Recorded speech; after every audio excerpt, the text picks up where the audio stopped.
Provo, Utah. This is the Ultimate Final Fantasy Podcast with your hosts, Joseph DeGolier and Caleb Schweitz. This is Ultima Final Fantasy.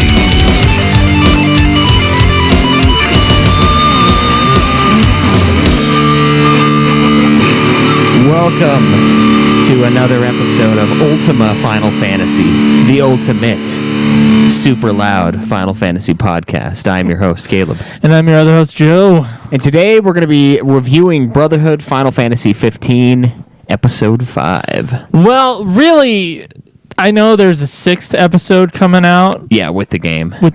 But this is really going to be kind of our Brotherhood wrap-up, and then later on the road we'll have another episode on just number 6. Right, yeah. But we never titled any of these episodes Brotherhood Review.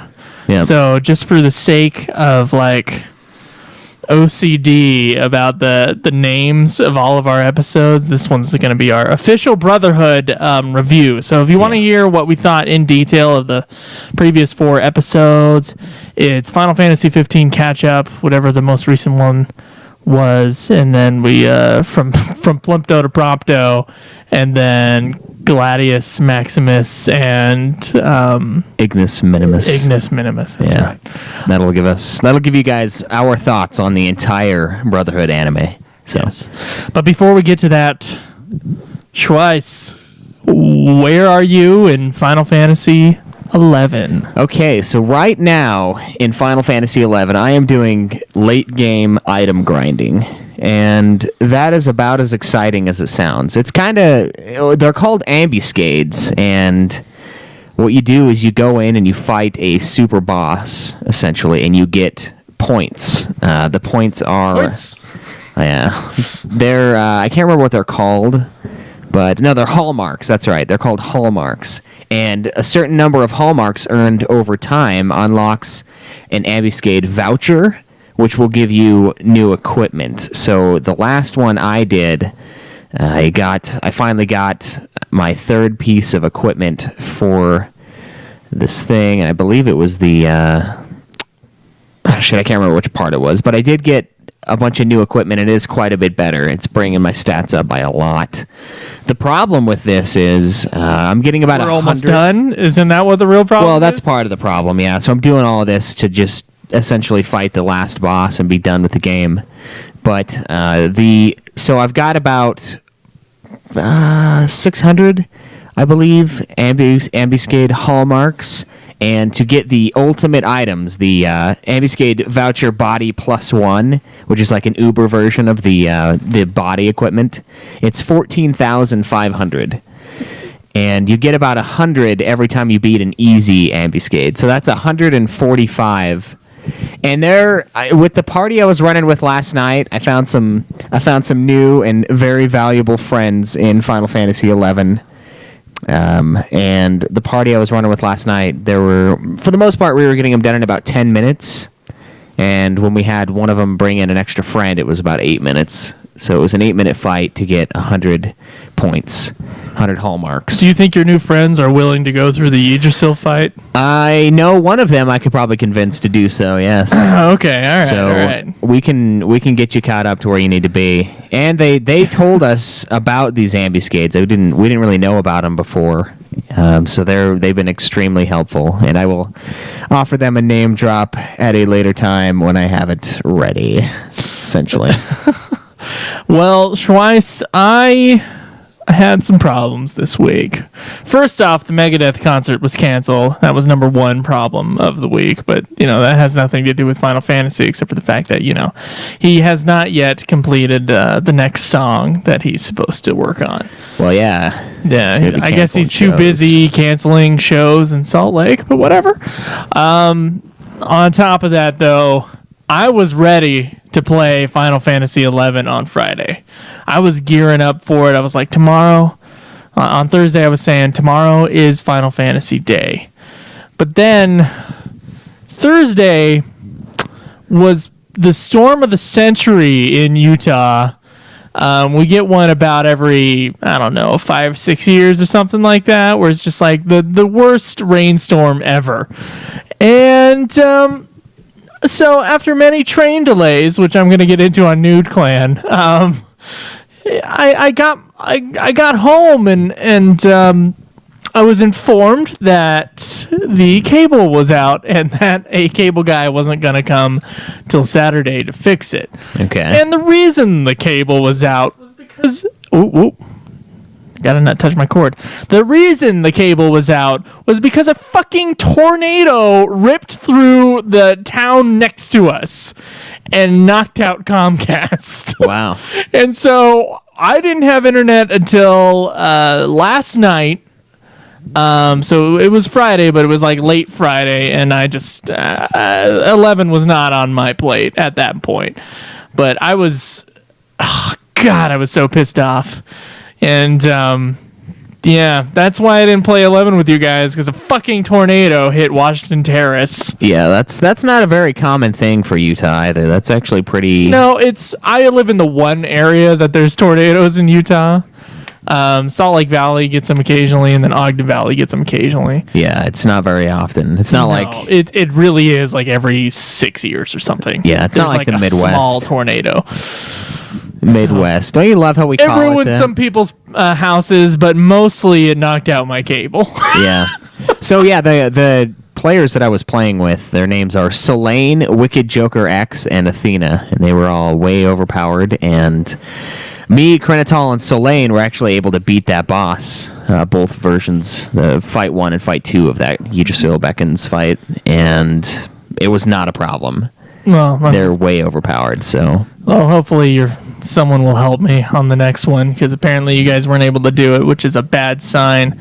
It took me and Krenital, or a combination of all of us, I think 10 times to defeat the boss before Yggdrasil. Yeah. These guys, I understand that, I know Krenital's into this and you're into this, the entire grinding past 99 to get tiny little stat boosts every 15 hours of grinding. I understand that that's like the thing that'll make you OP, and maybe getting this new fancy armor is also the other thing to get you OP. Yeah. But oh my God, I do not have time for it. I do not. I don't know how anyone would have time for it unless they absolutely loved Final Fantasy 11 and played it for like 6 more years. Yeah, it's a lot of work, and I don't have time for it either. I'm starting to get behind on some things, but it needs to be done. I need to finish this game so that we can move on. Yeah, we thought we were going to beat it, and then we beat the previous boss, and then I caught up to the boss fight that you guys were on. You guys hadn't even started it yet, and then we tried it, and it was like... It was a wipe. It was bad, too. Yeah. Like, we didn't even get him halfway down. Yeah, it's rough. So I'm glad you made new friends, and hopefully they'll become my friends too. Because don't really have a choice. Yeah, we don't. It's either that or grind like crazy, which you don't have time for, as you said. So if anybody is listening and you're on the Siren server, whether or not your name is Minzara or Baindrum, if you're up to the point where you can do help with the fight, that would be much appreciated. I'll be playing on yesterday. Well, Baindrum can't because he's not in the quest line with us. Yeah, I don't know if Minzara can or what Minzara's doing, but yeah, we're on the last few fights of Seekers of Adulan. Yeah, we would appreciate any helping hands. Any and all help. So yeah, that's where we're at. I'm afraid, Schweiss. I'm glad that Final Fantasy 15 is not coming out in 6 days. Yeah. That's what would be the case at this point. That would be quite the grind to finish this up in that time. Yeah, you think? I do. It'd be like, well, I'm going to take work off for 3 days, and then we're going to shout across the server, and hopefully some people will just carry us through these fights. Yeah, that's kind of what happened last time with Solane. Really carried the hell out of me. I can't believe how desperate you guys got to, let's just ask. It wasn't going to happen any other way. No, it really wasn't. No, it's not something that we could have done. We weren't doing the grinding necessary for the items to be able to take on these fights. It was bad, man. I don't even think we got him halfway dead on the fight that is coming up for you, Krenital and I. We didn't even get him halfway. Jeez. It was sick. And So the other guy took care of the other half then? oh yeah, the other guy took care of most of it. It was pretty easy with him. Really? Yeah. Pretty easy with him? Yeah. It was I need to know this guy. It was like no risk, essentially. I mean, we were getting hit and we were taking damage, but his healers were so OP that they didn't run out of mana really, and they just kept the heals nice. up, and they were able to heal everybody at once. It wasn't just like a single shot heal.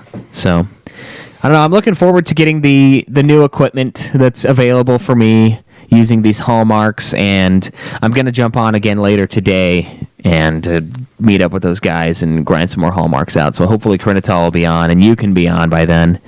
We could toss you in and start getting you some items. Yeah. All right. Well, real quick before we get into news, you can find us at ultimafinalfantasy.com. That's where everything's at, basically.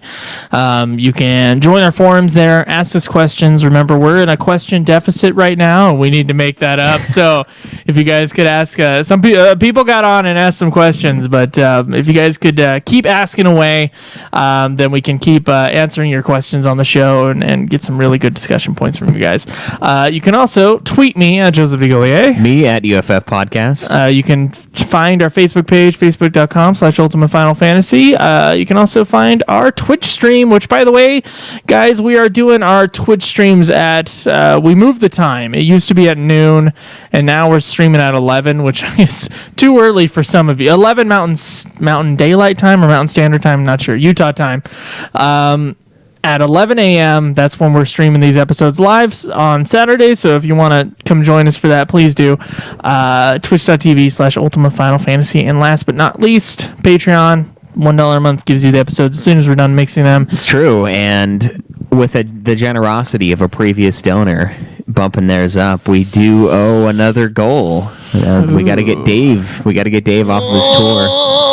You know what? The guy, we told him that he needed to come do a cover with us. I think he pussed out, and then he canceled the show. Yeah, he didn't want to be. He didn't even want to be in the same state as us, because that's bad avoiding right there. That's unhealthy. Yeah, we got to talk to him about that. Maybe he's finding the song too much of a challenge to turn into a Megadeth song. The man's talented, but is this the limit? I don't know. Maybe he's got to take a year off to learn Japanese and then come back. Yeah, stick you to knee. He needs to go hang out with his old guitarist. Yeah, there you go. Yeah, Martin Freeman. That's right. Freeman could do it. Yeah. Oh man, we owe that. So thank you guys for all of your donations to help the show out. It goes a long ways. Really appreciate it. Okay, Schweiss, we got some news. We do. News.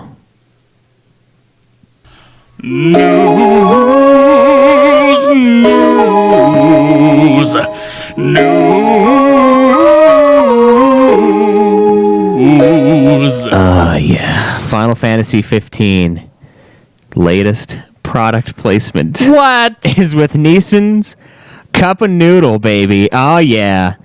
I did not really even notice this in the anime. There were cup noodles in the Brotherhood. I remember seeing them, and they're like, yeah, it's good every once in a while. But there's a total image of just Nissan Cup Noodle, like a billboard as you're driving by here, and that is that is phenomenal to me. They're going full Need for Speed mode on this shit, or like any of the NFL games or something like that, where it's product placements everywhere. Yeah, it's pretty crazy. Like it bugged me at first with the Coleman thing, but then at the end I was like, yeah, it's kind of funny to me. I don't know. Yeah, and you know what? They are really cracking down on the fantasy meets reality idea, and I guess they're just making that reality make them a few more bucks. I don't know. I did finally see Kingsglaive, and I don't know how much reality is there, but yeah. There's another nice little cup noodle. Oh my God, they have cup noodle vans. Seeing like a mega distribution. This guy has a cup noodle food truck. Oh, come on. How is that gonna work? Like who over there would be like, oh yeah, let's get crappy version of what we could just get. Oh my God. Cup noodle quest. There's a cup noodle quest you can take on, guys. Oh. What the fuck? Oh, there's a video here, dude. We're watching it. Final Fantasy 15 Nissan Cup Noodle. So they're sitting around the camp, and our Final Fantasy pinup man is sensually slurping the noodle. Jeez. So there is the ultimate Jeez. selling out of Final Fantasy 15, the Nissan Cup Noodle. I would like to see. Well, maybe I know there was a discussion in the forum about future FF games, Yeah. and it was talking about like the future style, and like hopefully a lot of people were saying, hopefully 16 goes back to kind of what we had through 1 through 6, which was more of a traditional fantasy game. I say 1 through 5 because 6 was like steampunk, but Yeah.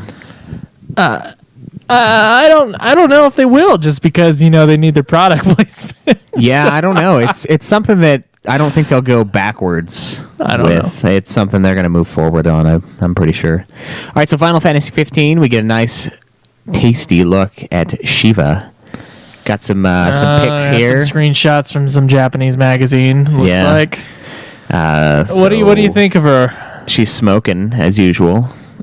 She looks a little. She's got this weird smile on that's like a fake smile. So I don't know. Maybe she's evil. Like the dead eye smile. Yeah, like the dead eye, and she's got the dead eyes too. But man, those. Tracts of land. Yeah, tracts of land that are worth exploring. Mm. I think it looks cool, and there's some differences in the versions. Apparently, here's the Japanese version. We got the Japanese in other regions. This one here, which I think is really cool looking, is the Chinese version. It's kind of like a dark blue hue. It's covering up her. And yes, it is. It's covering it up, but it looks cool as far as the color scheme goes. So that's cool. We got another summon. Now we got some Final Fantasy 15 bling here as well. If you guys haven't already spent enough money on not only the game, but setting aside funds for the 7 million DLC that the game is going to have. There are some watches here. Oh, wow. If only Cameron were a Final Fantasy fan. fan. Yeah, he would be all up I in need here. that watch. Cameron from Nude Clan, by the way. We've got some a nice little behemoth jacket here, and oh wow, these are actually pretty cool looking. These two jackets. I don't think I'll buy them because I can't read how much they are, and I'm not sure how much 155,556 yen is.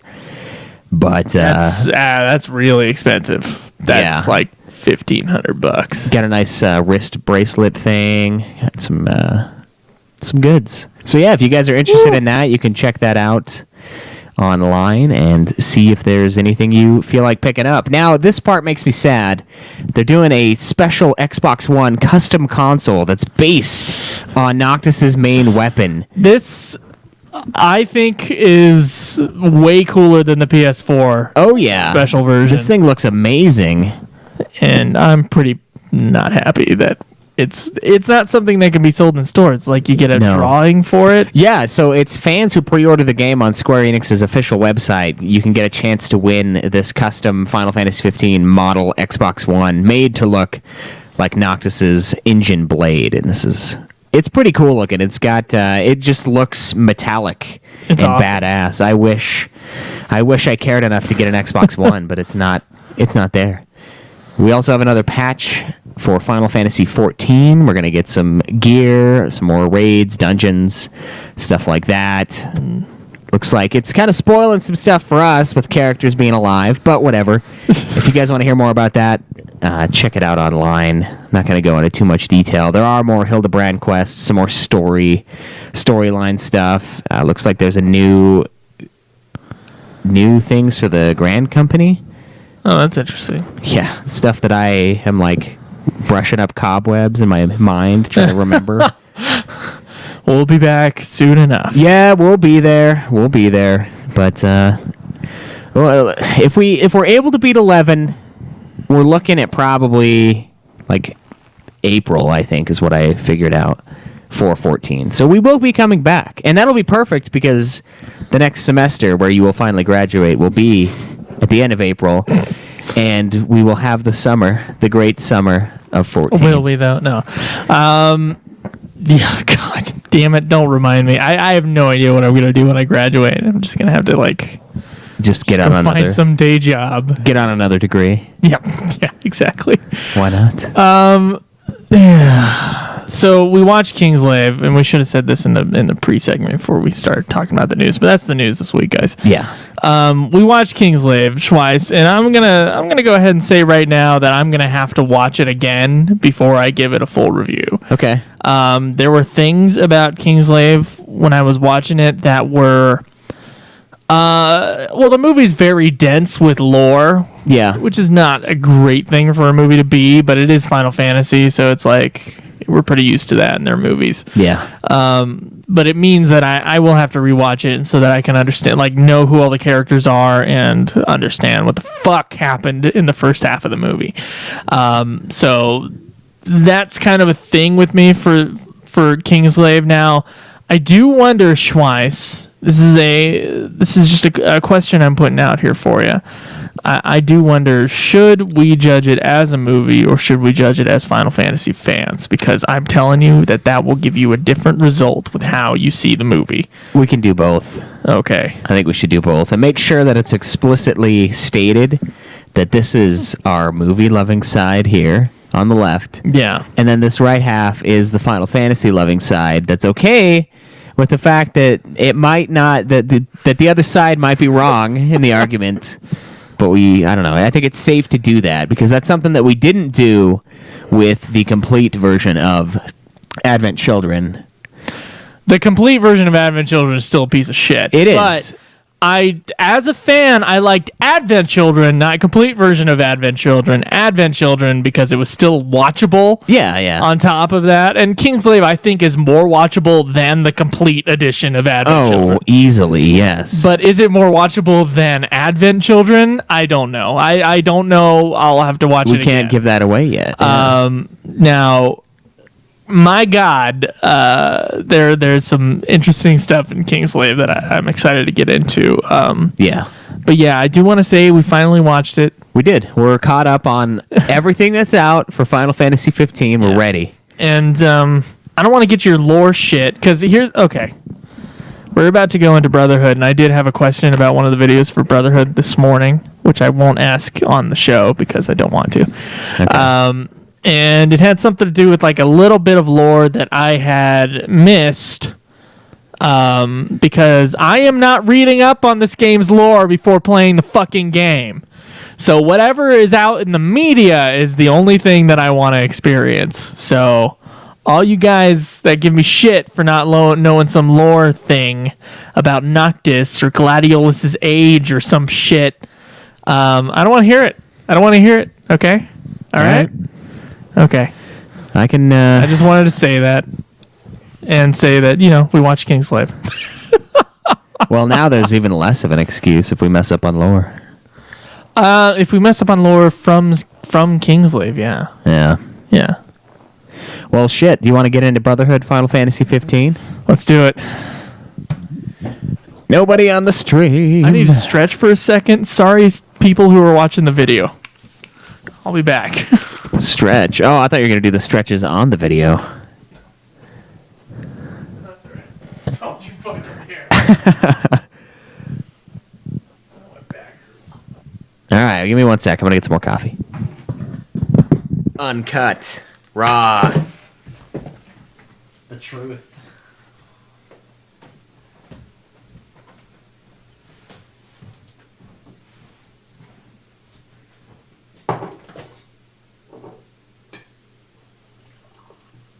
Nectar of life.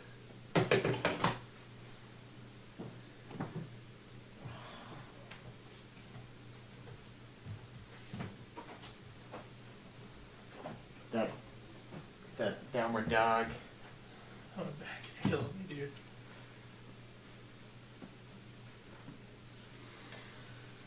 Oh! I'm stoked to do a commentary for all of the Final Fantasy media. Drunk or sober? Well, I'm trying to. After last time, I'm gonna get into this on Nude Clan too. After last time, I don't know how much drinking I'm gonna be doing. Like, that was terrifying. And most of it was your fault, but the drinking part, obviously not. But the what was coming out and like the substance was like freaking me out, man. And I was like not in the right state of mind to realize what it was at the time. I just thought it was, I don't know. I don't know what I thought. It was dead.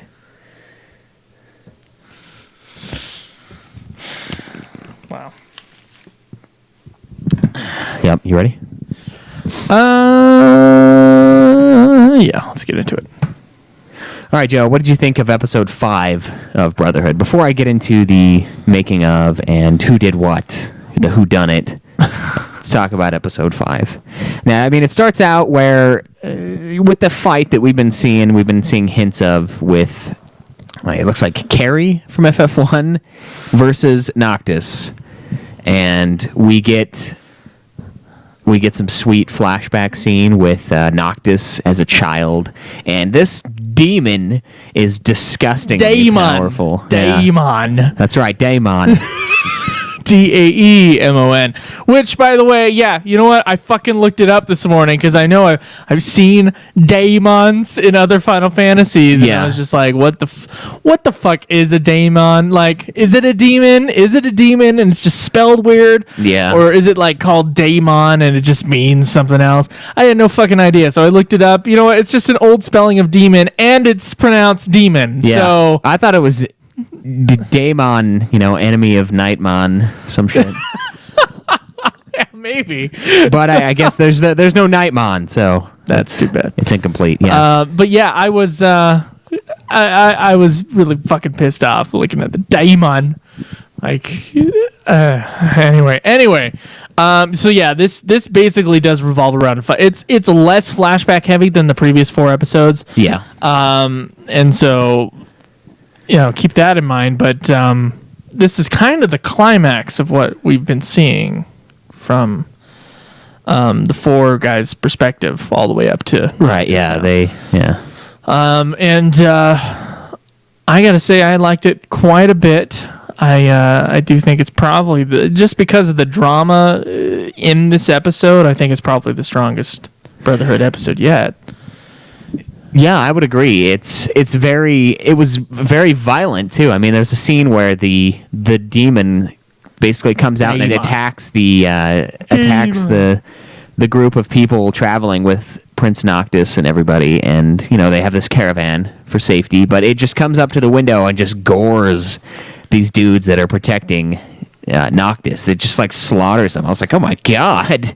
Sitting there watching it, and this thing is just stabbing into the windows, and I was like, oh, that can't be good. Mm-hmm. Then it shows them, and they're just like wrecked. And of course, Noctis has this caretaker. She doesn't really have a name, and she dies protecting Noctis. And the king comes up and basically just fights this thing back. Okay, so when the caretaker gets slaughtered, yeah, I do want to say that FF15 so far has not been the world's most violent game. Okay? Yeah. I mean, we've seen some Final Fantasy violence. This is mostly a teen-rated series. We've seen some Final Fantasy violence with, let's say, Aerith getting stabbed by Sephiroth. Yeah, or Type 0. The Type 0, exactly. The Type 0 trailer that we saw. Yeah. We haven't played the game yet. No. But anyway, like, blood is not a thing with Final Fantasy usually. Yeah. But with this anime, it just went like when she gets stabbed, she gets fucking like popped. Yeah, like, she pops like a balloon. Yeah, it's like a cherry tomato, and it's just everywhere. And of course, the king comes up, sees Noctis down, and then just like fights this thing back. What I thought was funny in the episode, though, is when Noctis is gonna go out and fight this demon, is like, okay, I'm seeking revenge for this thing, like killing my caretaker and killing all those people, and I just hate it. And they're like the party members, everyone else is just saying, oh, how can you possibly defeat it? King Regis couldn't even defeat it. And then we get the flashback, and I'm like, he totally defeated it.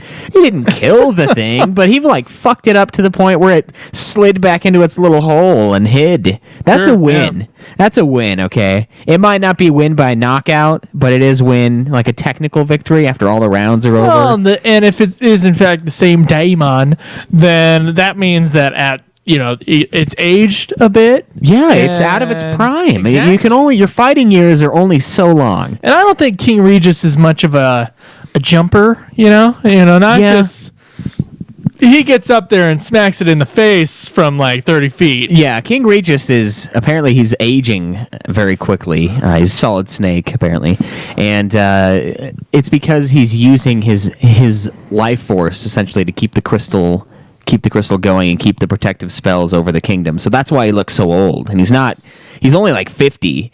But in Kingsglaive, he looks like way older than that. He looks like he's like 60, 70. He looks like he's 80. His face doesn't look too... No, actually, he does look pretty damn old. His face looks pretty fucking old. And he's holding the cane, and I guess that makes sense because everyone's like, geez, dude, your dad is ancient. But like, he's not, but he is.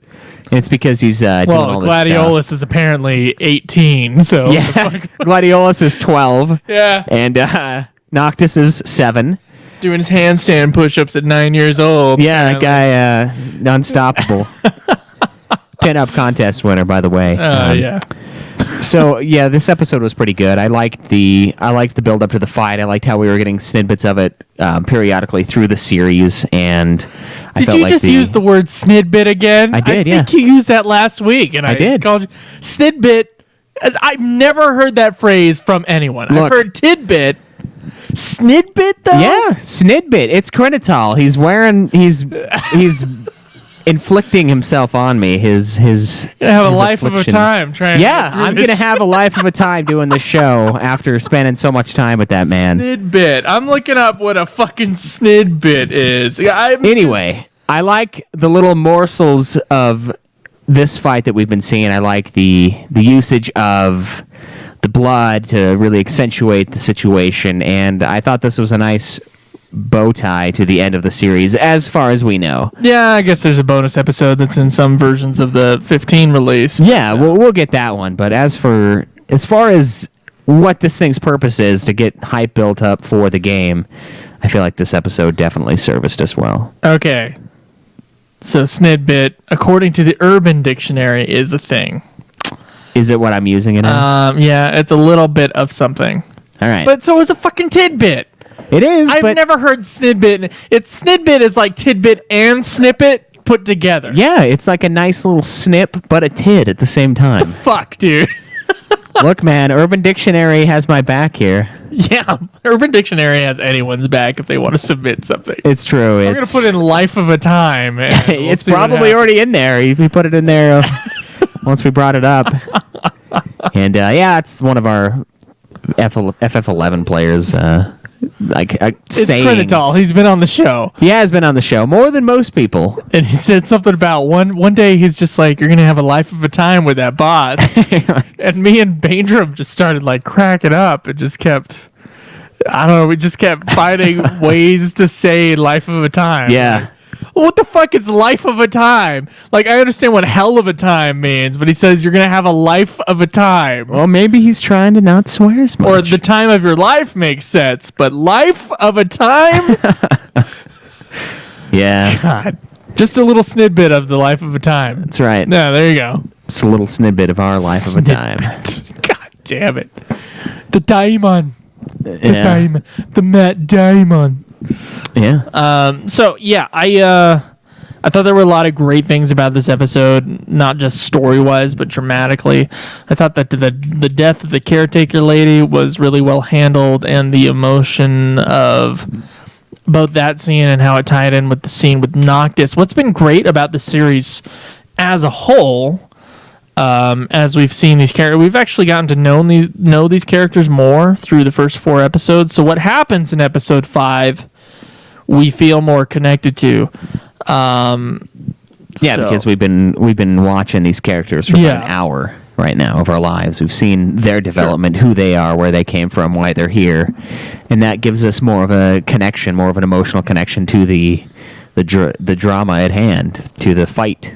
Yeah, I think it works much better than, let's say, episode Denzel or something like that, where there's cool things in it as a fan to see, but you don't have the emotional attachment to Denzel. Yeah, not as much. Otherwise, I mean, he's in Advent Children, but it's even then you don't get that much time with him. But and whatever super emotional thing that happens in episode whatever, if it's with a character that you don't care about yet, it doesn't really, then it won't hit. But with this one, I think it I was in it. I was watching the episode more than just, I was like, oh, what's going on? Yeah, and it nicely segues the feelings between King Regis and his son that carry on through Kingsglaive, where he is the most important thing. I mean, I know that's a common thing with parents, obviously, where their child is their world, basically, but this is where it really sets that in stone, when the caretaker gets gored and he's like, I'm not going to let anybody ever hurt you. And then, of course, something happens in Kingsglaive where a lot of things are given up to try to keep that promise alive for Prince Noctis, and I thought it was it's a good bit of content, and I'm excited for the anime. I'm excited to get another episode when the game comes out, because I think honestly it's very well done, and it's been interesting pretty much the whole time. There's a few I thought from Plumpto to Prompto was kind of Yeah, it spent a lot of time on him like losing weight, and there wasn't a a Rocky scene where he's just running behind the dude, and then we get the Eye of the Tiger playing in the background. No, that was in it. That was in it. It was in it, but it Eye wasn't. of the Tiger. I want Eye of the Tiger. If there's no Eye of the Tiger, there's. I mean, I still enjoyed the episode, but yeah, definitely out of these 5, that one's probably the weak one. Yeah.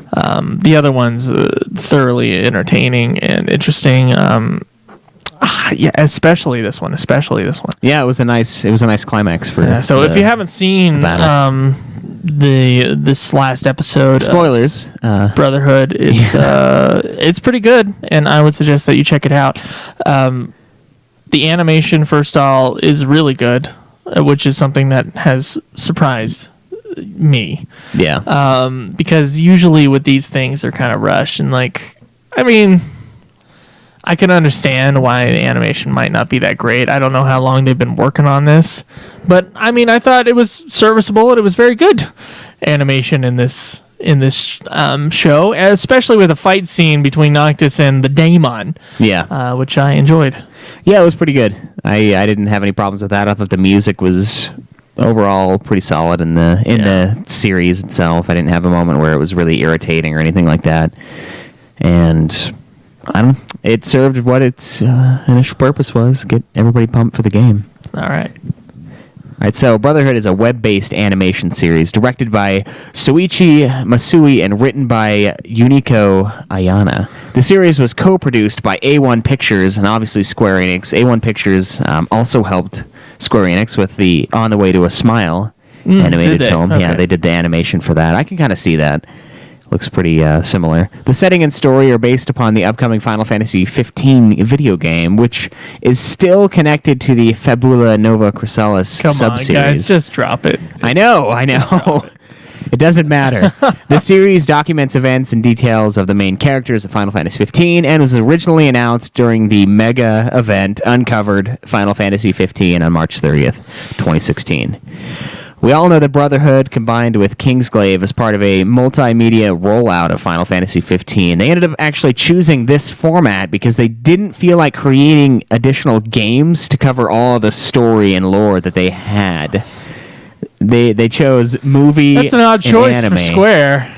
Yeah, it is. Like they're the 13-3, 10-2. they go all out with that shit. But maybe they're turning a new page with the failed sales of Lightning Returns, at least compared to the rest of the trilogy.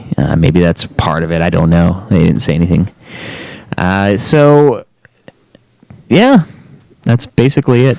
That's all the information you have behind the scenes of all of the useful info. Yeah, it's just part of their big marketing plan, which honestly, I think this is the most successful part of their marketing plan so far. The Brotherhood? Yeah, I think it's more successful than the little game that no one's played, and I think it's definitely, critically more successful than Kingsglaive. Yeah. And not that many. I don't feel like that many people have seen Kingsglaive yet. I mean, it's kind of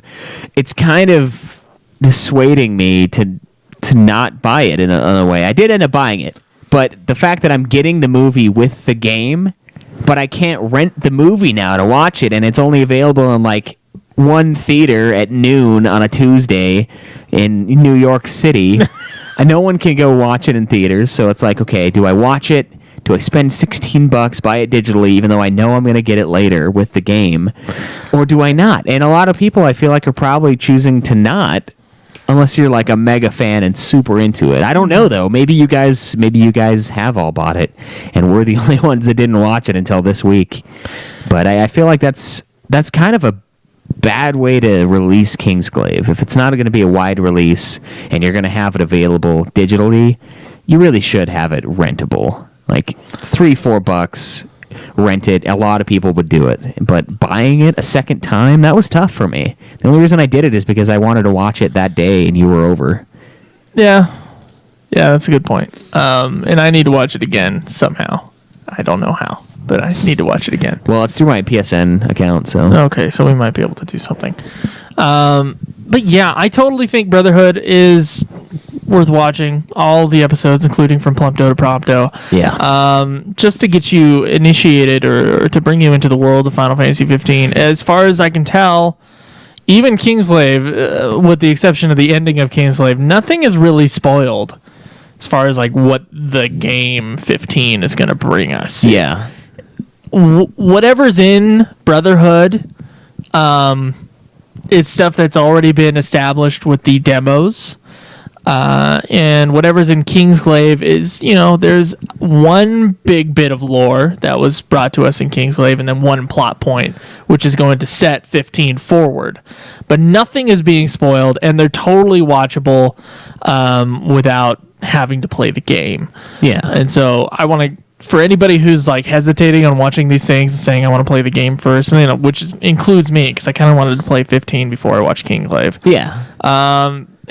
Don't worry about it. Just watch it. Yeah, it's set up. It's designed. If you want to see it, go see it. It's designed to be consumed prior or before the game. That's what this whole thing is doing, and it's been pretty well done so far. There haven't really been any spoilers as far as I know. It's just building up the world, getting everybody prepped for 15. And I know there's a lot of people out there, a bunch of our listeners, who don't even want to look at trailers and stuff for 15 because they want it all to be pure.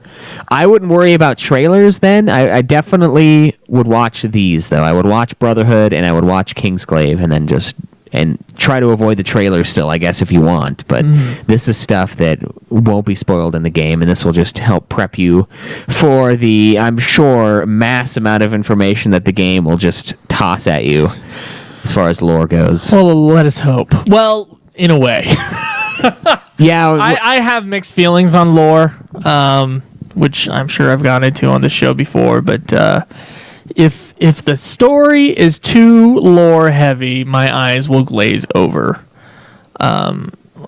If it's just too much, like if they have to go into the history of every little thing, yeah, then it's just going to be too much. Well, and I feel like the MMO team those are the guys that end up doing this the most. Yeah, exactly. And getting through the expansions for Final Fantasy 11, I wanted more story at the end of FF11. I was like, geez, give me some story. And now there's way too much. And now it's like they instead of doing a story that's like an emotional arc, which they have some of that in some of the expansions of 11. Yeah. It's like, okay, here's the arc, you think, and it really just becomes a series of quests about lore. Yeah. Until, some big baddie is like, oh, this one big baddie has awoken, and then you got to go kill it. Right. Same thing with 14. Which sounds like the plot to every fucking mid-range RPG on the fucking planet. So I would rather have like a good overarching story. Like 7, I know there's tons of lore about 7, but it's really not a lore-heavy game. They don't go into... Oh, am I still here? Yeah, you're fine. They don't go into like every little detail about every little object in Final Fantasy VII, which I'm sure some fans would like, but I think from a storytelling perspective, I think it's too much. Now, we don't have that with this cartoon. We have that a tiny bit with Kingsglaive, where it's like, it might be a bit too much, and we'll get into that when we do the review. But so far, I just hope that there's plenty of lore, but it's stuff that you can just explore more, as opposed to it's the thing that the game makes you go into. Right. So you don't want it to be handled like 13 necessarily. 13 had a ton of lore and didn't explain it that well anyway. Yeah, I feel like they're going to avoid that with this game, just based on what I'm seeing so far. I don't think that's going to be an issue. I could be wrong, but... It seems like the setup is simple enough that they could have a good, solid, simple story in 15, which is what I'm hoping for. Yeah. Keep it simple, stupid. Right? Yeah, I mean, 14 is the same thing as 11. There's so much lore going on, and it's overburdening, honestly. It's too much to try to keep track of everything. It is way too much. If you're playing it with one character to do a playthrough to get the story, it's crazy. Even in 14, a modern MMO, that's just how MMOs are. If you can't retell the story in 4 sentences for anything, then it's too much. And frankly, it's like I have to do a Diablo 3 review today, and the story is unlike Diablo 1 and 2, where you could just say, hell has been opened up in the cathedral, and it's your character's job to go down and destroy it. That's the story of Diablo 1, right? Yeah.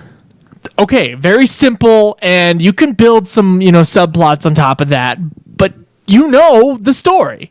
That's the story, and that's the ultimate goal of your character. Now, what is the ultimate goal of 14? Well, or what is the ultimate goal of Diablo 3? It's different for each half of the act. Yeah. It's like there's some demons, and then there's the crown thing. You got to get the crown thing in order to do this thing. In order to do this thing, you have to do this thing. And then this guy dies. And then, like, those plots can happen, but as long as you have, like, a solid story arc, it'll be better. And I'm hoping for that, something simple like that for 15. When I say simple, I mean, like, a good structure underneath, good simple structure underneath whatever dramatic, arcs are happening. Yeah. At the same time. So, this is a very ethereal conversation, but I think look at 14, look at how kind of clunky the storytelling aspect is of 14 for the most part, and then look at the earlier or successful FF games. We know, okay, Final Fantasy X. Okay, here's Final Fantasy X. Your guy comes from the future, from the past, right? 1,000 years in the future, and he is taken along this journey where he has to help this girl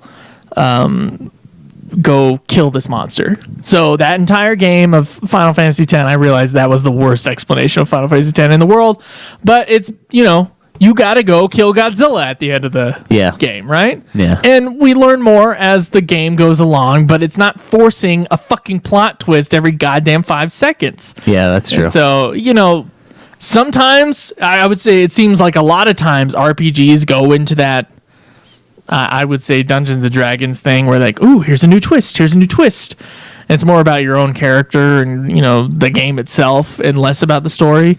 But, Final Fantasy has always been story-based, or it has been since FF2. Yeah. And so I feel like that's something that needs to be equally as important as the gameplay.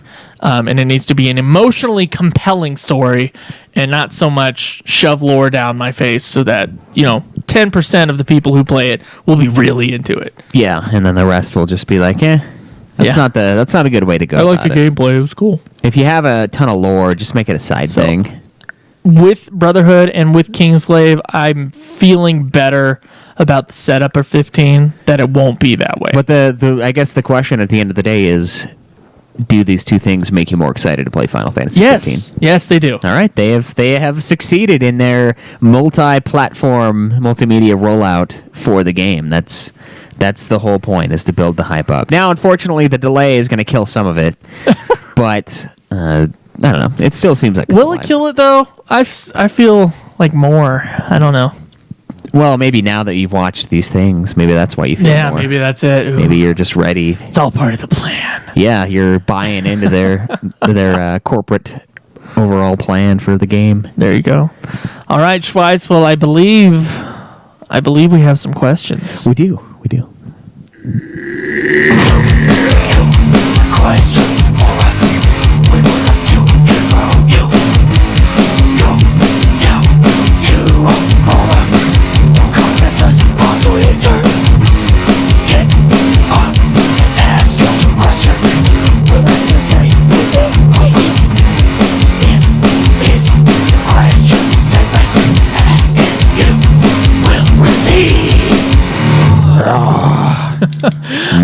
Schweiss, what is our first question? Well, that's a great question. This one's kind of actually Glad. disappointing to me. Thoughts on GameStop having exclusive deals for Final Fantasy 15? I'm not going to use the actual word there because it's bullshit. Shinryu asks, I will start this off by saying that I miss the days of buying a game and it's the same version in every story. Want to buy FF7 at Walmart, Funko Land, where the fuck that is, Comp USA, what decade are you from, or anywhere else, no problem, it's the same game. Now we have exclusive deals. Best Buy gets a version with a special DLC if you pre-order. GameStop does too. Amazon and a bunch of other stores. For FF15, GameStop managed to get exclusive deals for pre-orders at GameStop. You get the King's Tale game for PS4 and Xbox One, okay, if you pre-order, and it's a canon story, and the only way you get it is if you pre-order. Kind of fucked up. I'm sure there will be a way at some point. Probably. Yeah. FF15 PS4 Slim Bundle can only be bought at GameStop. It's an exclusive console to only their stores. Okay. I don't know. It just seems kind of wrong to me. What are your thoughts on this? Also add the fact that different stores will give you different pre-order DLC. Joe? We talked about it a little bit last week, and I fucking hate it. I want the days where we just had the game that you bought in the fucking store. Now, I realize that games are more complex now. Certainly, a lot more money is being spent on games.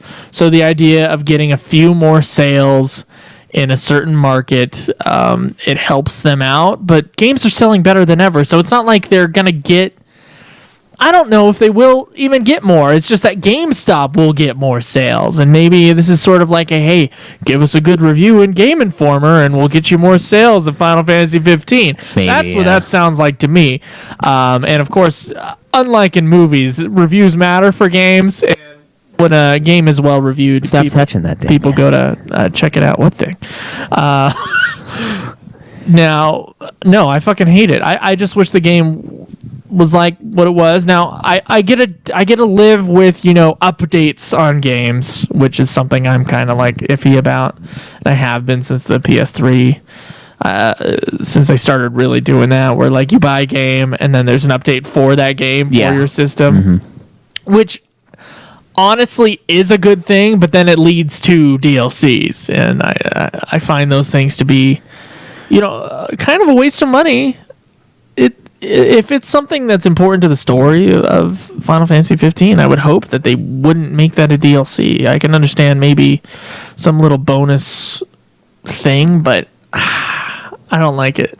Yeah. I don't like it. I wouldn't mind if they had some sort of exclusive artwork or something like that. Like, hey, you order it at GameStop, you get this, this little cardboard piece that is a design. It's in the game shit that I have a problem with. Yeah, Right. but I mean, at the same time, this is a separate game. It might be canon, but does it really matter that much? This little side-scroller thing that you play as King Regis, does it really make that much of a difference? I don't know. That part is pretty upsetting that they would have a game not included in all the versions that is a canon storyline to the game you're purchasing.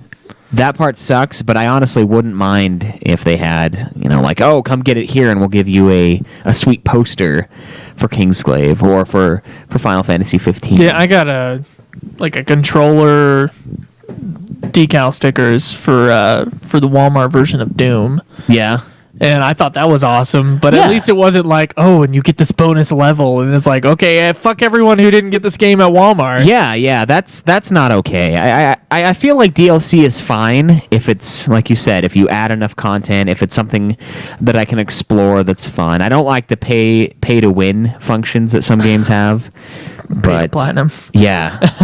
And that kind of a thing I'm not as okay with. I mean, if you want to sell armor designs, different stuff like that, that's fine. I wouldn't have a problem with that. I would never buy it. I would never spend money on just aesthetics in a game, but a lot of people do. And for that, it's fine to exist, but as long as it's not something that's directly related to the story, I guess I'm okay with it. But it is kind of messed up to have an extra, like a bonus chapter of 15. It's you got to order it through GameStop. Stupid. It is. Let's see what the other listeners say. Fucking hate it. Ganty Rose says, I personally hate this day and age of DLC everything. It's a little ridiculous. I remember playing games and completing tough challenges to get awesome new weapons and armor. Now you just pay money and get it. It loses achievement factor. I am not a fan of DLC, but unfortunately I have bought DLC. Burial at Sea, all of the Fallout 4 DLC, things like that. It's just the way gaming seems to be heading, unfortunately. Doing the canon story as a pre-order exclusive only through GameStop is kind of super BS to her. Let's see. I agree. Jake says he's strongly against exclusive rights to specific retail companies. This is a bad trend, and the industry is following it. While in the past it has mostly been cosmetic things that are exclusive, but an exclusive game, a King's Tale, pending information about a later release, is absurd. GameStop has already shown irresponsibility in such affairs with them monopolizing Xenoblade Chronicles. I like DLC as long as it's justified within the campaign length. Borderlands/Fallout 3 doesn't cut content to release it later as a DLC 20-hour campaigns. But shorter games, it's unjustified to have DLC. Back in my day, you had to earn the Masamune and Worm Harrow Blade. If somebody can just buy it for $1.99 in a store, it really kills the drive to get things like Order of Ambrosia. A nice picture of that. Let's see. Will4551, also not a fan, says it sucks. Buying 2 copies of the game from 2 different stores due to this. You're nuts. On the other hand, since I am such a big fan of Final Fantasy, I've been waiting for this game for so long, this is the exception where I'm not really bothered by throwing them a few extra bones and getting 2 copies. That's not a few extra bones. Unless you're like a high-end hooker, maybe. And that's what you mean by bones. But really, most of the stuff that's missed out on, it's exclusive DLC, and it won't kill you to live without. So whatever. That's a good point. If it's stuff that's not super needed, like the Prompto VR thing, is that really something we're gonna give them shit over? No. I don't think so. I would give him shit for doing that, wasting money.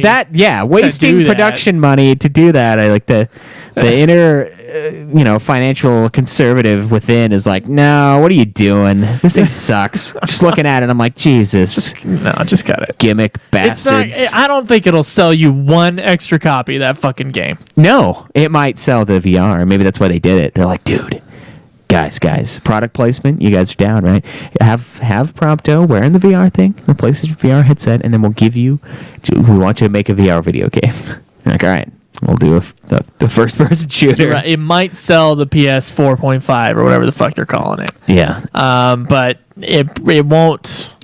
I don't think it'll sell an extra copy of that game. Yeah, but honestly, I agree with Will here. If it's not a big deal, if it's not something that's completely necessary to the story, who gives a shit? I don't care that I missed out on that Doom. I don't want to be reading a wiki and be like, in the specific Xbox DLC, it was revealed that blah, blah, blah. That's true, yeah. That I don't want to happen. No matter how fucking small. Now, if it's like, I don't know, like a hard mode, I don't even know. Like, I don't think anything should be that way, honestly. Yeah. They should just release the game, and in a year, if they decided to add a DLC to it that we can buy separately, I would be less pissed off. I don't mind extra content. But exclusivity with GameStop is bullshit. That is bullshit, yeah.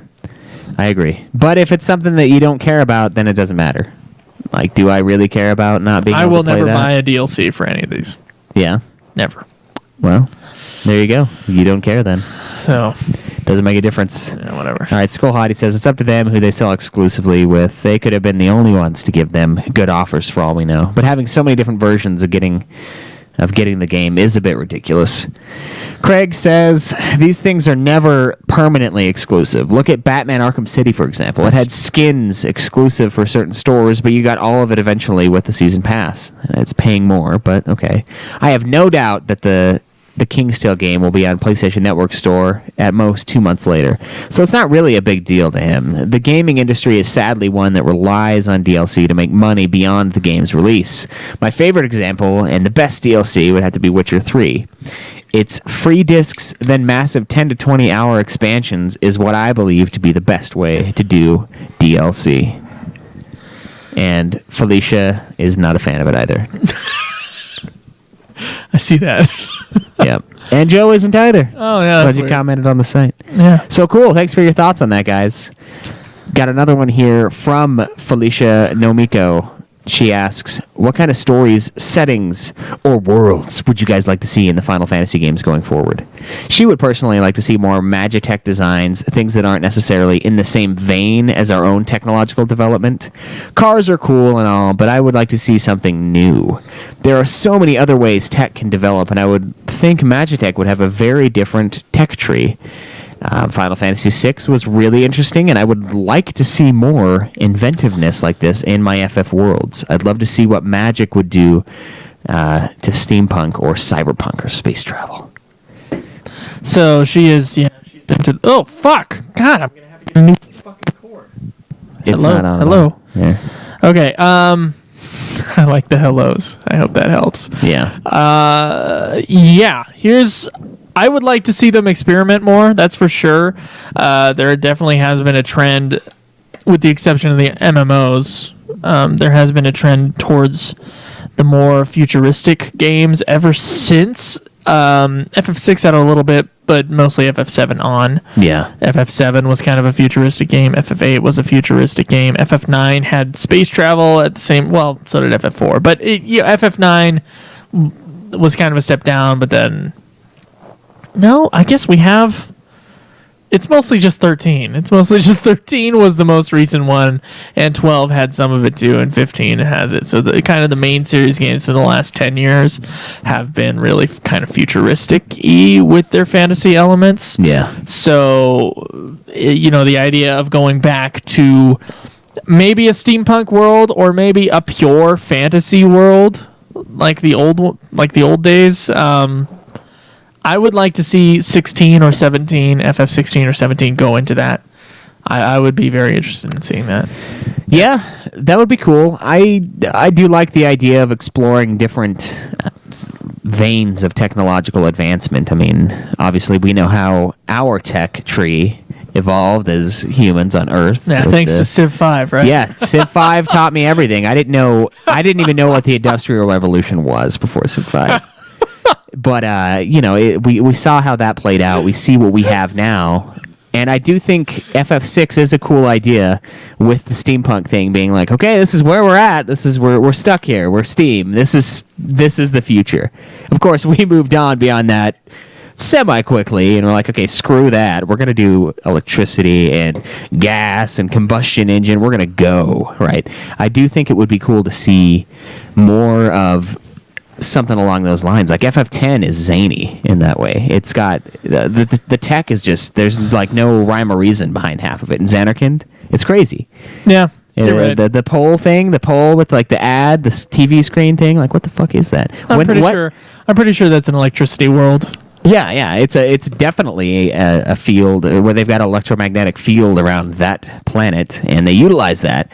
I think it would be cool if we saw different versions of reality in the game. And I don't know what I would like to see. Maybe something, I don't know, Planet of the Apes style, where we once had it and now it's destroyed. Oh, they've done that a couple times. And they have done it, but I want it to be like a mega tech reveal. So it seems like it's an old school, like fantasy. It's just straight up like FF6 in the way that, magic is lost. It's gone. But it's like everything is gone. Tech is gone. Because in 6 they still had tech. They still had the Magitech armor. They just didn't have magic. Yeah. I think it'd be sweet if it was, they found the Statue of Liberty and they're like, oh my God.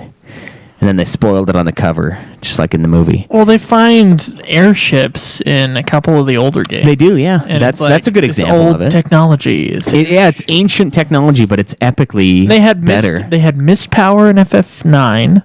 Yeah. So there was something there, which is sort of steampunky, sort of magic. Not sure still. What about they find lightsabers, and that's the future?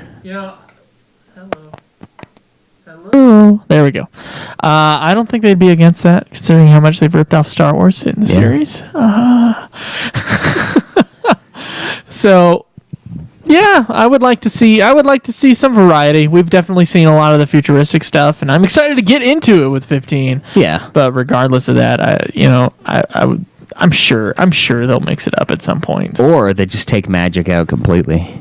Yeah, only our MMOs. They go heavy Final into Fantasy the 16. realism meets fantasy, so it's like it's just there's no magic. They're just people, and they're fighting with swords. What are you gonna do? Shinra says he wants to see a Final Fantasy game without much technology, and he wants FF16 to be this. Kind of mix it up a little bit, since it feels like since 10 we've been getting super futuristic games.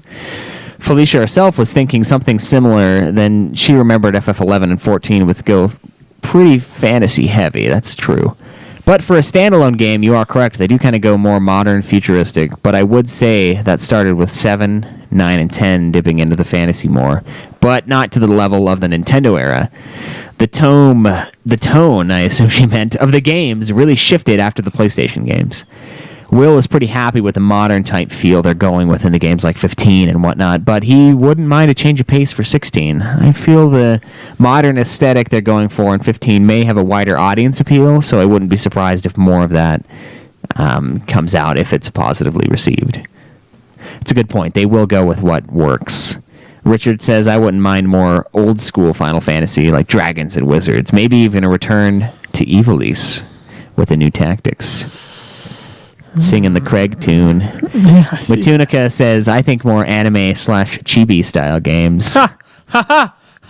Ha, no. And then he says, fuck that. I want it to be a lot more cold-hearted, be a lot darker, and this really make you feel for the game. Bring out emotion. FF7 was really good with that, and 6, when Kefka's killing all the summons, it still haunts me.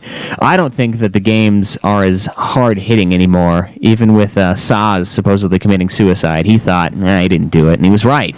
They pussied out of killing him off, but they need to be more ruthless, like in FF2 and 3, where everyone who helps you dies, and in FF2, when they go to hell when they die. That's true. Yeah. I like all that. Yeah, I want more Ivalice. I think Ivalice is great. I think the series needs to grow up, frankly. That's the one thing that, to me, is the problem, is that they had an opportunity in FF12 to, like, move on. But instead they had to, like, shove in the teenage character.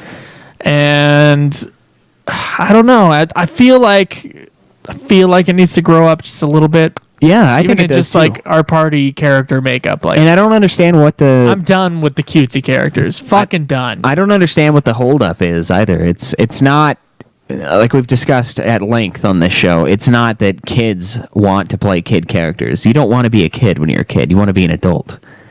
You think. Well, And then you I do. become an adult and you don't want to be an adult anymore. But when you're a kid, you want to be an adult. So why have these kid characters in the games? We need it to be something like Type 0, but better. We need it to be violent. We need it to be I think Type Zero real. has a bunch of teenagers in it. It does, but it has it's violent. It Okay. has like a real feel, is what it looks like. I mean, we haven't played it, but it looks like it pulls on a lot more emotional strings than any of the other games might. And Okay, of course, that's a that good might point. be completely bullshit, and we might be wrong. But I like the idea of that, and I feel you with that. I think the series does need to grow up a little bit. I mean, most of our audience base, everyone's in their like 30s for the most part. Yeah. Late 20s, early 30s. That is Final Fantasy right now. We don't need it to be rated teen. It's fine if it is, but it doesn't need to be like teen, almost E, as far as a Final Fantasy game goes. Like, it's like, come on. You can throw some more mature themes in there and play around with some more Darker advanced stories, yeah. plot lines and darker stories, things that are more emotionally drawing on you. It pulls from you and it makes you care about it in that way, whereas it hasn't really been that way for a little while, honestly. They have moments. They have moments in all the games that are dark. They do. Or I just, it would add more weight to the series. It wouldn't feel like this. I don't know. They would never put World of Final Fantasy out if that was in fact the direction they were thinking about going. Yeah, no, it's true. All right, so we got another one here from Richard. It's titled Original Final Fantasy III for the NES. I don't know if it's been discussed before, but are there any plans for the host to try the NES version of Final Fantasy III? The game was never released in the US, and I believe it was only available to the States as a fan-translated ROM on the internet somewhere. Does the version of the game not being released in our location justify the ROM use? I have played this version of the game. I downloaded the ROM back when I was just discovering ROMs, and I loved it. It's the only original numbered Final Fantasy that hasn't been covered on the show. Doesn't that bother the OCD or completionist in you? Or does the DS remake count as good enough? All right, so here... Okay, that's not true. First off, we never played the original version of FF1. You played the port, which was still an update from the original version of FF1, so that is not true. Same with FF2. We played the PlayStation versions, which are not the direct NES versions of the game. They're not. When you hit something... if you're targeting something and it dies, you don't miss it in thin air like you do in the old versions. It's true. So that's not entirely true. If we were to do the original versions of every single one and then do the update versions of every single one, we would, I think my calculation was like, we'd be on like FF8 right now. And we'd be wanting to kill ourselves. Yeah, it's not going to happen. I do like the idea that we can play FF3. And as far as pirating it, I know we've gone on at length about that not being okay, but they did never release the game here. I don't care about pirating a game that they never localized. I think that's, you know what? It's the company chose not to make money here. Yeah. It's not doing anything because you're not in their sale area. You're not taking money from possible sales from them, so fuck it. I don't mind, playing the original FF3. Well, especially because we already bought FF3. It's not a big deal. Yeah, I bought it on the DS, so fuck it. Yeah, and we're not gonna play this version of the game. It's not gonna happen. Not for the show, at least. We might play it as a for fun thing, and it doesn't really bother the OCD completionist in me because this is the version of the game I had. This is the one that was available to me, and that's the one I played. I don't really like the style of that version of FF3, but it's already too late. We already went through, we played it, and I would love to play the original because it looks better, but it wasn't available. So let's see what Shinru says. He says he loves the original version of FF3 on the NES. It's one of the best looking NES games, but the hosts have already said they won't be playing it. The DS version remake is the only one they played, and they will play for the show. And Matunica says we're anti-piracy. We talked about it at length. He's currently playing through the series, and he's on FF3 at the moment. He did put the NES version on his PSP, but honestly, it was too much of a step back for him. Just unequipping armor took forever. So I switched to the DS version, and it's a very good game. Not as good as FF2 for him, but he did play the PSP version of FF2, which fixes a lot of its issues, and unlike the hosts, I did the additional story part to FF2 Soul of Rebirth, so I can claim HOG for that. I did post a review for it on the old forums, but that is now lost to the sands of time. Yeah, we didn't have that DLC add-on for Final Fantasy II, or else I probably would have done it. All right. So, Schweiss, we're about to wrap up the show. We do have an iTunes. We do. We have another question that was sent in on Skype. I don't know if you want to do that this week or let's save it till next week. We have another voice question from Shinru. So, all right, we'll do a voice episode next week. Sweet. You guys will get to hear someone else besides next time we Joe and questions. Let's do an iTunes review. Fine.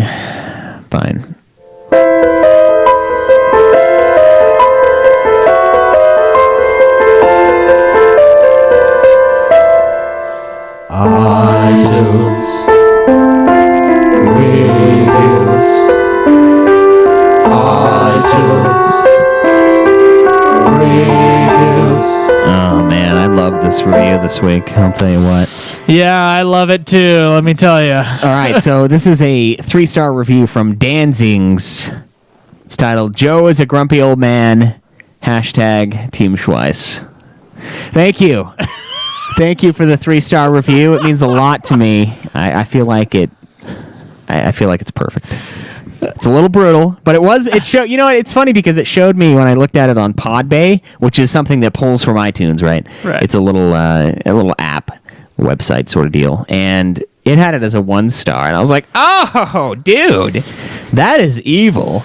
But it's a 3 in iTunes. I'm wondering what I said that was so old manish, like grumpy old man. Is it because I don't like the fucking trailer for World of Final Fantasy and I think it's crappy? Yeah, I'm not going to apologize for that. I think it's a terrible fucking trailer. Well, that's fine. I mean, it's just, it's your fault we got a 3-star review. And if you can live with that, I guess it's cool. Yeah, I can live with that one. Because he didn't give it, I think because last time he said he liked there was a guy who said he liked you and didn't like me, But he gave us like but one he gave star. us 1 star. Yeah. And I'm like, Caleb's half the show. At least give us like 2 stars. I know. But this guy gave us 3 stars. He gave you your due, I guess. So you're worth 2.5 of the 5 stars, and I guess a half star. Maybe our sound quality is pretty awesome. So maybe he gives you a little get half star for that. Yeah. I do wonder, is it because of my opinions that I'm so hated twice? I don't know. Because I feel like sometimes you have harsher opinions, or maybe people don't go back and hear when you were a jaded piece of shit on this show, and like we switched roles. Maybe people just aren't listening to the old episodes. There were some episodes that I was pretty pissy about certain things. Well, no, it's before we got to certain games, you would rail on a certain game. Which one? I think it was. Oh fuck! It was just newer games. I can't remember, but we would talk about games that you hadn't played in like 10, like neither of us had played in forever. Yeah. And then we would argue about those things. But then when we finally got to the game, we would have a different opinion on the game. Yeah. And so That's how it was thus for- negating all the previous opinions of all the previous podcasts. And I feel like back then you were much more jaded than you are now, and now I have become the jaded one. It's weird. It happens. My grandparents did that too. Like for a long time, my grandpa was like a jerk to a lot of people, and then in the end, like he started to like soften up, and like he was really nice. And my grandma became like the psychopath, and she has dementia, so it was bad. So like, there's she'd a just be yin and like, yang here. There has to Yeah. be a balance. There has to be, and now you're the negative guy. Now I'm the so when we finally built up a pretty large listener base, now I'm the guy who's the dick, and Yeah. so now I'm the hated. Well, I think the truth of it is it's always been that way, but it hasn't always been that way on the show. Oh, Yeah. okay. So now real life and show are like melding as one. Yeah, I guess you're right. But you know what? And it's happened to both of us. You're right. With FF13, I was like, no, dude, I don't want to play FF13. that's right. It was FF13. I don't want to play that fucking game ever again. And you were like, FF12 is the worst game I've ever played in my life. And we were both wrong. I mean, now I don't want to play 13 necessarily again because I went through and did the 130-hour platinum or 110 hours, whatever it took. But it is funny that we were like, okay, it wasn't that bad. It wasn't that big of a deal. I was just mad because I paid $60 for a game that held my interest for a week. Okay, so on top of that, we do a weekly show. So like, depending upon my mood, like my mood last week was not great, and so like, if there's some stupid piece of fucking news like the worst World of Final Fantasy trailer on the fucking planet, then I'm probably not gonna react to it that well. And some people may call me an old man for whatever my views are on certain things. I don't know. Like, I am also younger than most of our listeners are. Yeah. So it's kind of funny to me when they call me an old man, It is. I guess. It is. But you know what?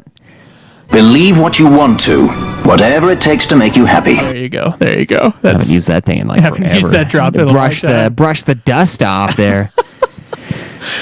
Speaking Okay. of old men and their ways, Joe asked us last week a very, Well, it was like 2 very weeks nice. ago, but Oh, you're right. It was 2 weeks ago. A nice question from us to you. I think we should dive into that. let's do it.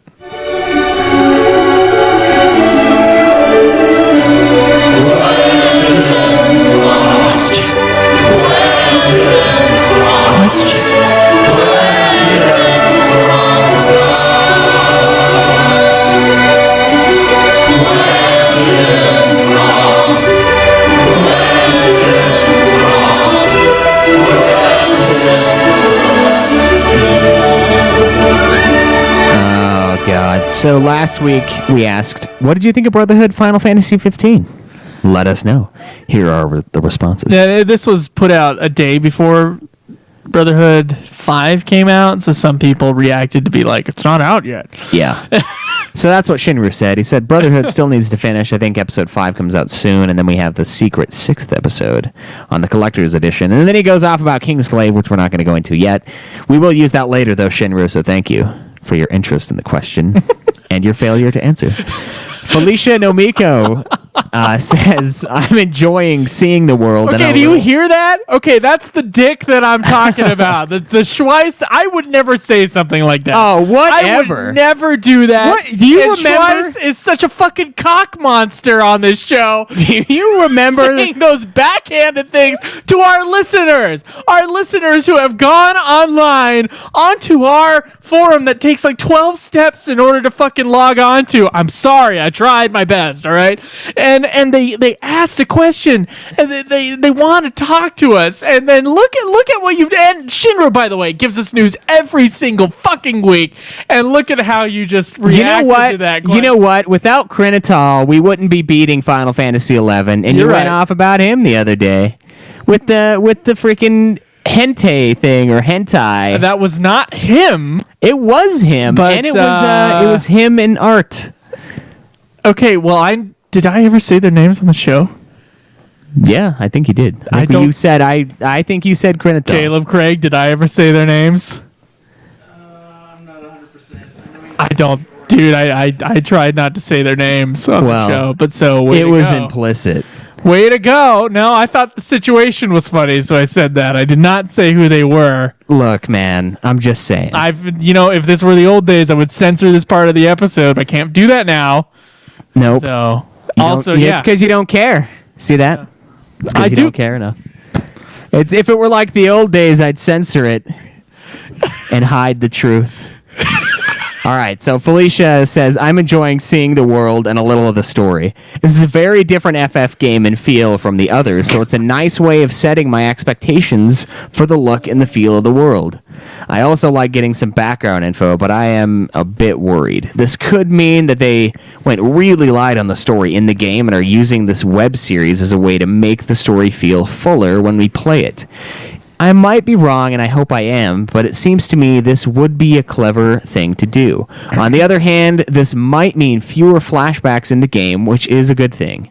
If they use them well, they could make references in the game to stuff we've seen in the web series, which would be more natural than an exposition train via bad dialogue. You remember that thing we did last week when we did that thing? Ugh.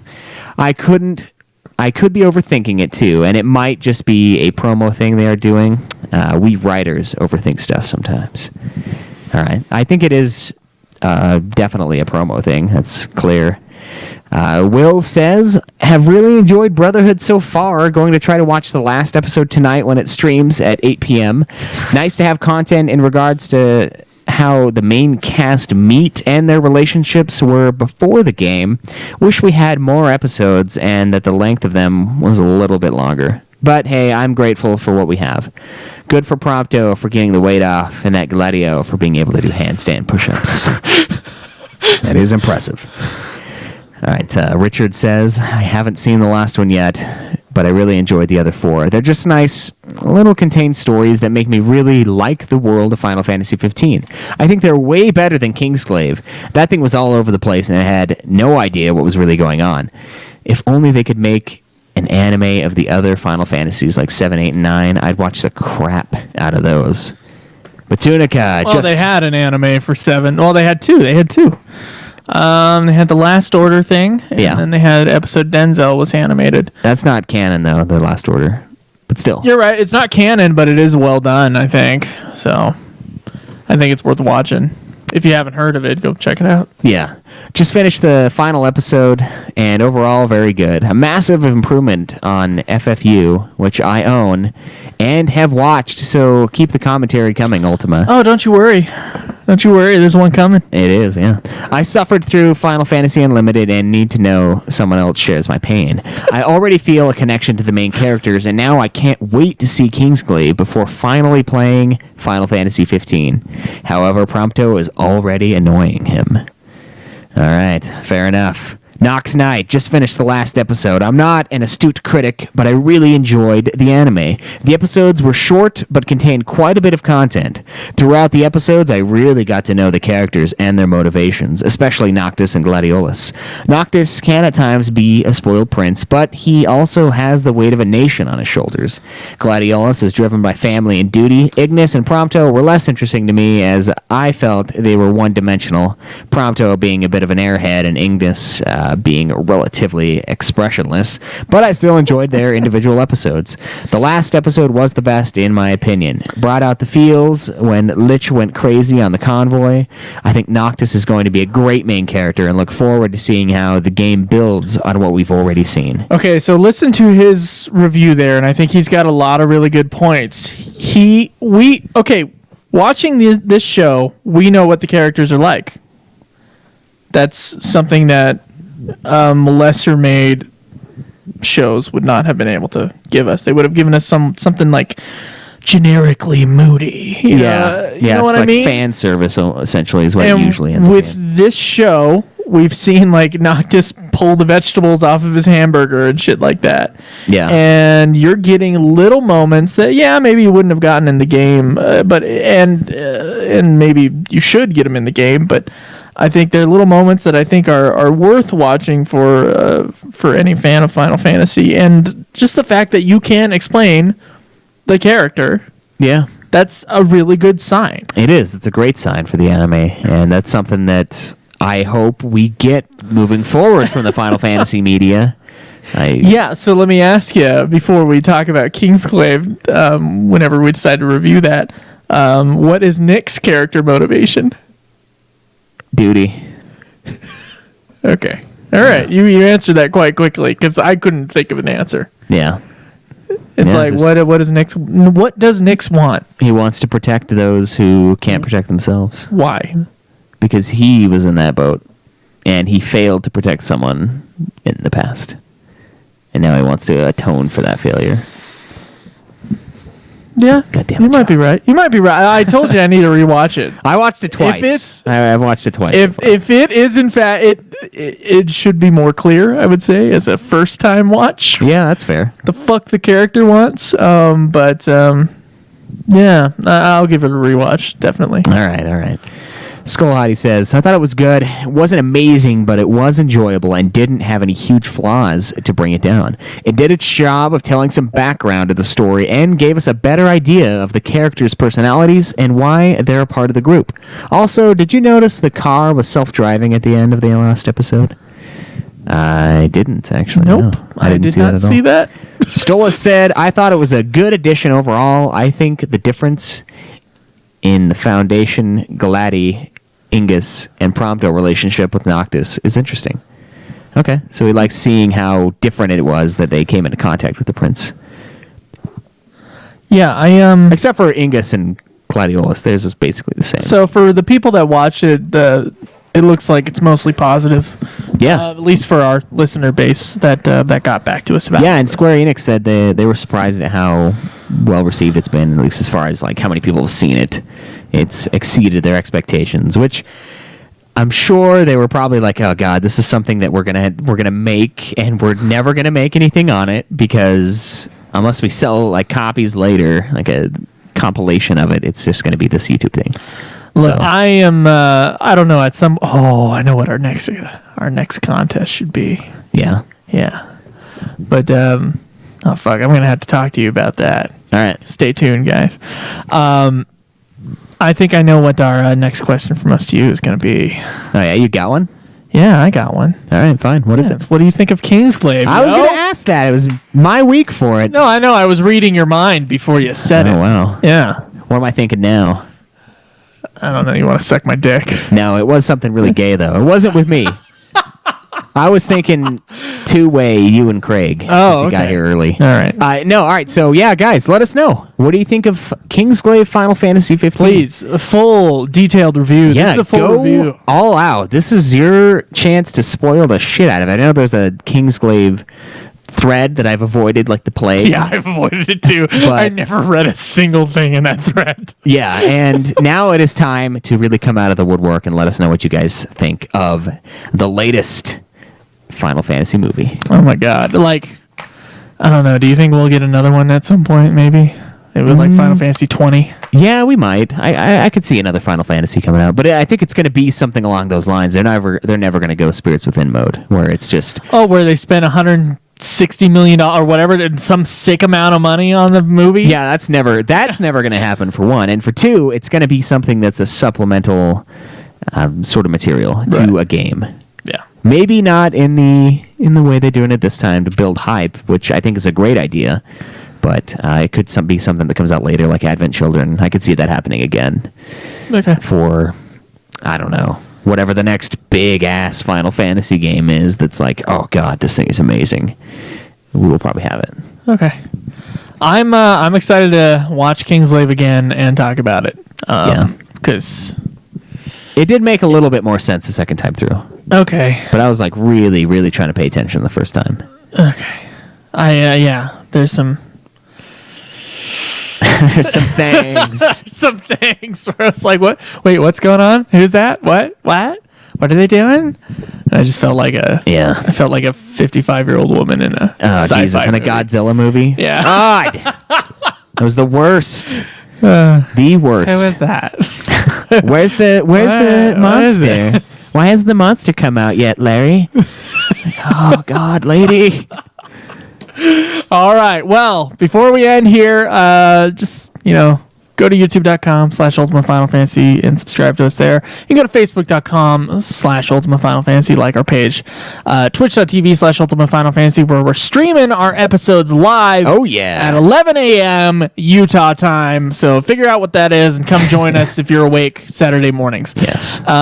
You can also go to our website, ultimafinalfantasy.com. Please join our forums and ask some questions. Once again, we're in a question deficit. So, by the way, not only are we asking for your reviews of Kingsglaive, we're also asking for your Kingsglaive specific questions. Yeah. So get on and ask as many questions as you possibly had that you're interested in us talking about. Yeah, go for it. We've sometimes missed things that people wanted us to talk about because they didn't ask. Yeah. And, we try to keep our story stuff. I mean, ever since we did our FF9 episode, we try to keep our story stuff kind of brief. Yeah. And kind of overarching, and then we can talk about little details in between. But if there is something that you want discussed specifically about Kingsglaive, ask us this week.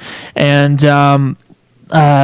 by the way, thank you to our Patreon supporters. If you want to support us there, just go to patreon.com and search Ultima Final Fantasy. Yeah, another great way to support the show is going to our website and clicking through the Amazon link. If you guys use that, you can favorite that page. And anything you buy through there, we get a small kickback. And that adds up after a while. Yeah, and it doesn't cost you anything. Not a cent. So that's another good way to do it. And please, guys, use our phone line. We had a question on the phone line this week, but...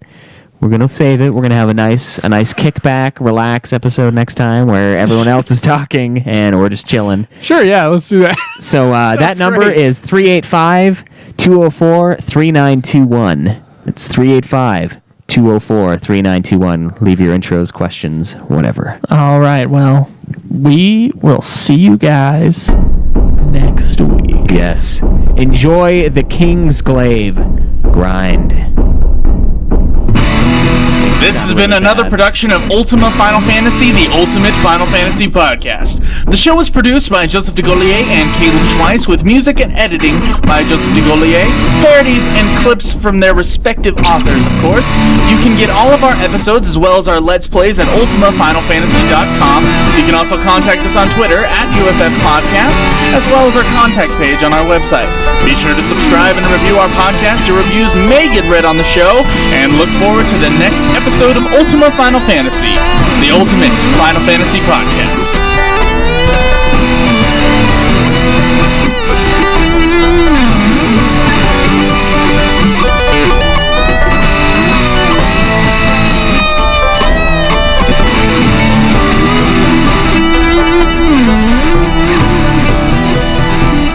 Okay, one quick thing before I stop the recording.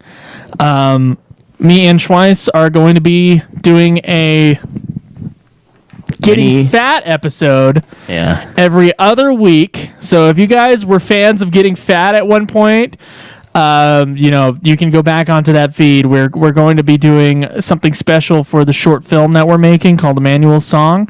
And even if you're not interested in that film whatsoever, for those who are asking for a movie podcast, this is what you're going to get from me and Schweiss. So while we're making this movie all the way up to its premiere, about every other week, we're going to be coming out with an episode on the Getting Fat feed about it.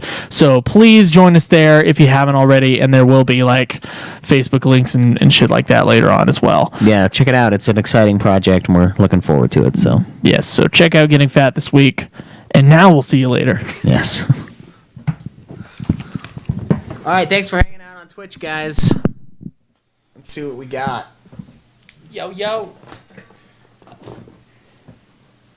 Oh, I'm not going to do this now. We got Nude Clan in like 15 minutes. That's not enough time to mix. But me and Drew aren't doing Godzilla today, so got a little bit more time. And Getting Fat won't be that long, I don't think. I don't think. You don't think? I don't think. Ever. More Evilise? Yeah, definitely more Evilise. Get him? Screw you. All right, guys. He is an asshole. Thanks for chilling. We'll see ya.